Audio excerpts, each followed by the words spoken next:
क्या है, इस तरह की रेल्स लग रही है, मान लो ये वर्टिकल रेल्स हैं। ठीक है, देखिए इस प्रॉब्लम में क्या है, वर्टिकल रेल्स है और यहाँ ऊपर एक वो लगा रखा है, कैपेसिटर। और इस तरह से रॉड स्लिप होती हुई आ रही है उस पर, इस तरह से रॉड नीचे उतर रही है। क्लियर है बेटा आपको? इस तरह से बिल्कुल हॉरिजेंटली इस तरह से नीचे आ रही है, तो इस कैपेसिटर पर क्या हो रहा है, कैपेसिटर पे चार्ज भी स्टोर होगा। ठीक है ना? अभी स्पीड से मूव कर रही है तो ये बैटरी भी बन जाएगी। रेजिस्टेंस कहीं पे भी नहीं है, तो इसका एडवांटेज मिल जाता है इस तरह के कैपेसिटर वाले प्रॉब्लम में। बहुत सेम सी डीलिंग रहती है उसकी, देखिए आप अभी। ठीक है, बट इस तरह से वर्टिकल रॉड पर ये उतर रहा है वायर। तो क्लियर है बेटा कैसे उतर रहा है, इसमें तो दिक्कत नहीं है किसी को। इस तरह से नीचे आ रहा है वर्टिकल रॉड पे। तो आपको बताना है time after which the capacitor will burn out. तो ब्रेक मतलब इसके बीच का जो फील्ड है कभी ईबी के बराबर हो जाएगा। समझ रहे हैं इस चीज को? बीच का फील्ड कैपेसिटर का लिखना आता है आपको, सिग्मा अपॉन एप्सिलॉन नॉट। तो सिग्मा इस चार्ज है, तो जब भी sigma upon epsilon not EB के बराबर हो जाएगा तब वो आपका बर्न आउट हो जाएगा। तो आपको पहले charge as a function of time निकालना है, बस फिर तो निकल जाएगा। ठीक है ना? पोटेंशियल डिफरेंस तो लिख ही देते हो आप। तो charge as a function of time आप निकाल दो। तो charge as a function of time निकाल, दोबारा बोलिए बेटा। मैग्नेटिक फील्ड, हाँ मैग्नेटिक फील्ड अंदर की तरफ है। मैग्नेटिक फील्ड अंदर की तरफ है बिल्कुल। ठीक है, मैग्नेटिक फील्ड अंदर की तरफ है। मास एम, गिवन डेटा ये है आपका D, E B, M B, L C. इनकी टर्म में आपका निकल के आएगा कि ब्रेकडाउन किस टाइम पर होता है। यही पूछा है, फाइंड आउट टाइम आफ्टर भी। तो रिलीज करने के, वायर को इस तरह से रिलीज करने के कितनी देर बाद ब्रेकडाउन होता है, ये भी दिया हुआ है कि रिलीज करा है टी इक्वल टू जीरो। ठीक है ना? तो at T equal to zero wire या रॉड जो भी है इज रिलीज्ड। ठीक है ना? T equal to zero rod is released, इस तरह की सिचुएशन है आपके सामने। तो आप कैसे डील करेंगे इसको, क्या करते हैं इसमें? तो शुरुआत तो हर कोई ऐसे ही कर रहा होगा कि आप किसी टाइम पर वी स्पीड मान लोगे। ठीक है ना?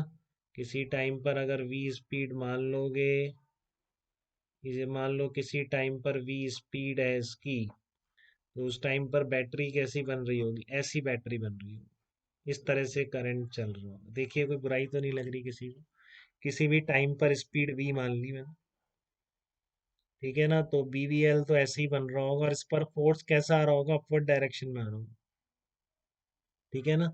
तो ये जो आपकी रॉड है इसको अगर मैं सिस्टम लूं, तो इस पर डाउनवर्ड इसका एक तो वेट है और I L cross B, uniform field है आपका इस तरह का। तो अपवर्ड डायरेक्शन में क्या लग रहा है, आई एल बी लग रहा है कि नहीं इस पे बेटा, बताइए। फोर्स इस पर कितना होगा, आई एल बी फोर्स होगा इस। ठीक है ना? यूनिफॉर्म फील्ड में है ये पूरा फ्रेम, तो इस पर फोर्स कितना होगा, आई एल बी फोर्स होगा।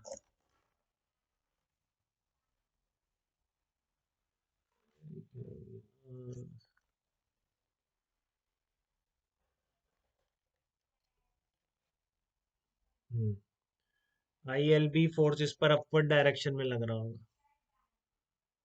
तो आपको इसमें एक तो F equals to M A लिखो, इसका I as a function of time निकालना है। स्पीड बढ़ती जा रही है जैसे जैसे नीचे जा रहा है, आई भी चेंज होता जा रहा है। ठीक है ना? तो आप क्या लिखोगे इसका? और इस पर एक चीज है कि चार्ज किसी भी टाइम पर क्या होगा, क्योंकि रेजिस्टेंस नहीं है तो नो रेजिस्टेंस। इसमें क्या कर सकते हैं इसलिए हम, कि किसी भी टाइम पर जो कैपेसिटर के अक्रॉस पोटेंशियल डिफरेंस है that is equal to BVL. बोलिए बेटा। किसी भी टाइम पर जो potential distance between vertical rails आपको एल दे रखी है, तो बीवीएल हो गया ये बैटरी जो बीवीएल हो गई। तो नो रेजिस्टेंस की वजह से किसी भी टाइम पर चार्ज ऑन कैपेसिटर क्या लिख सकते हैं, charge on capacitor at any time. क्योंकि रेजिस्टेंस नहीं है तो आप उसको बी वी एल के बराबर कर सकते हैं। ठीक है ना? Q equal to C into V, C भी मल्टीप्लाई कर दो, सी इज द कैपेसिटेंस। तो आप यहाँ से करंट लिखो किसी टाइम पर, D Q by D T कितना आ जाएगा, बी सी एल। ये बहुत इंपॉर्टेंट है, हमेशा ध्यान रखो कि कैपेसिटर में करंट जो है वो एक्सलरेशन से रिलेट हो जाता है, सारी कहानी इसी पर है। कि I equal to B L C into A बन जाता है। ये बहुत ही इंपॉर्टेंटली आपको ध्यान रखना है जब भी इस तरह का कैपेसिटर हो, कि करंट आपका किससे रिलेट हो जाता है, एक्सलरेशन से रिलेट हो जाता है डायरेक्टली। तो अब आप इस पे कर दीजिए M G minus I L B equal to M into A. ठीक है, तो आई आपको पता है, तो M G minus B square L square C into A equal to M A बोल देंगे। देखिए एक बार, M G minus I L B equals to M into A, तो एम जी आई की जगह ये उठा के रख देंगे। ये फायदा हो जाता है बेटा कि जब आप फिर लिखेंगे ना डायनामिक से इक्वेशन, तो उसमें आई को आप एक्सलरेशन की टर्म में लिख सकते हैं कैपेसिटर। ऐसे ही कई एसएचएम में भी एक क्वेश्चन होता है कि इसको प्रोजेक्ट कर देते हैं क्या, इंडक्टर को या इस कैपेसिटर को, तो ऑसिलेशन होते हैं, तो वो भी बहुत सिंपल हो जाता है अगर आप ये चीज ध्यान रखें कि इसमें आई जो है आपका किससे रिलेट हो जाता है, एक्सलरेशन से रिलेट हो जाता है, क्योंकि डायरेक्ट आप ये लिख देते हैं सीबीवीएल। अब आप डिफरेंशिएट करोगे तो बीसीएल तो चेंज हो नहीं रहे। ठीक है, तो जो डीवी बाई डी टी है उसकी जगह क्या बन जाता है, एक्सलरेशन बन जाता है। ठीक है, तो यहाँ से आपका एक्सलरेशन कितना आ गया, M G upon M plus B square L square C आ गया acceleration, M G upon M plus B square L square C आ गया। तो आप 1 और 2 से देख लो, करंट लिख लो उससे। करंट लिख लोगे तो फिर इंटीग्रेट करके charge as a function of time आ जाएगा, वही पर्पस था हमारा, चार्ज आ जाएगा तो फिर कोई दिक्कत नहीं। फिर हम फील्ड लिख सकते हैं, कैसे भी लिख सकते हैं। ठीक है, तो आप फ्रॉम 1 एंड 2 से देख रहा हूँ मैं, फ्रॉम 1 एंड 2 से देखना है। तो फ्रॉम 1 एंड 2 से आपका क्या निकल के आएगा कि आई कितना है, B L C into A, तो लिख दो B L C into M G upon M plus B square L square C. तो ये कांस्टेंट करंट ही आ जाती है बेटा, एक तरह से देखो कांस्टेंट करंट आ गई, आप देख रहे हैं वेरी वेलोसिटी चेंज हो रहा है बट करंट कांस्टेंट आ जाएगी। हाँ वेरी कर रही है, तो बहुत ही कांस्टेंट आ गई बीएल से। ठीक है ना, तो इसको आप आई को आप क्या लिख दोगे, D Q by D T लिख दो आई को। तो कितना आ जाएगा, B L C into M G M plus B square L square C आ जाएगा। अब आप डी टी को उधर ले जाओ तो charge as a function of time दिख जाएगा।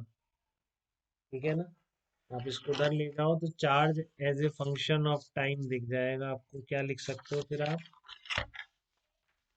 देखो एक बार, charge as a function of time, इसके इंटीग्रेशन से बोल रहा हूँ, इसकी डीटी को उधर ले जाके, डीटी को उधर ले जाके क्या लिख रहा हूँ मैं, चार्ज आ जाएगा आपका B L C M G into T. ठीक है ना, B L C M G into T upon M plus B square L square C, ये चार्ज आ गया आपके पास। ठीक है, अब चार्ज आ गया तो एट ब्रेक डाउन क्या होगा, सिग्मा अपॉन एप्सिलॉन नॉट कर दो, बस सीधा आ जाएगा, sigma upon epsilon naught at break down. At break down आप क्या कर सकते हैं, sigma upon epsilon naught equals to E B, तो इसकी जगह आ गया Q equal to epsilon naught E A into B. ठीक है, तो अच्छा एप्सिलॉन नॉट की टर्म में नहीं लाना है आपको, ये तो ऐसा ही है। किस टाइम पर हो रहा है ये लिख दो यहाँ पर, आ तो जाएगा इसमें। इसमें डी का फैक्टर क्यों आ रहा है ये, क्योंकि इसने चार्ज ऐसे लिखा है C into E B into D, तो ऐसे भी क्या बुराई है, इसमें भी तो कोई बुराई नहीं है ना। Area of cross section given नहीं है आपको, इसमें दिक्कत ही है एरिया। हाँ, A is the area of cross section, तो उसको आपको हटाना पड़ेगा, इसलिए फिर वो डी का फैक्टर है।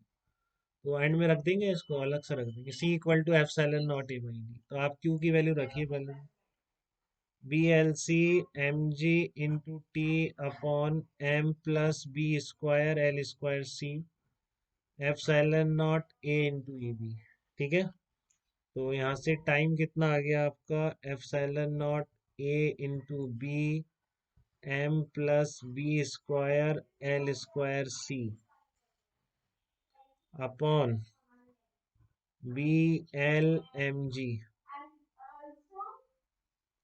और सी आ रहा था यहाँ पे, तो epsilon naught A by C पूरे की जगह डी रख दो तो आपका आंसर मैच कर जाएगा।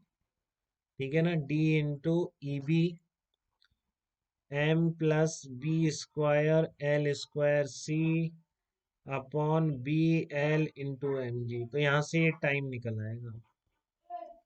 D into A B M plus B square L square C upon B L into M G, ये टाइम निकल के आपका आ जाएगा। ठीक है ना। हाँ आते हैं एग्जाम में, क्यों नहीं आएंगे, तो बिल्कुल आएगा आपके, ये तो है ही नहीं कुछ इससे ज्यादा कैलकुलेशन आएगी एडवांस के पेपर में, तो ये प्रैक्टिस होनी चाहिए बेटा आपको ये। तो अभी प्रैक्टिस नहीं करेंगे, चाहे से आप इसकी प्रैक्टिस बाद में कर लेना, अभी इतना सा ध्यान रख लो जो मैं कैपेसिटर में फंडा बता रहा हूँ कि कैप।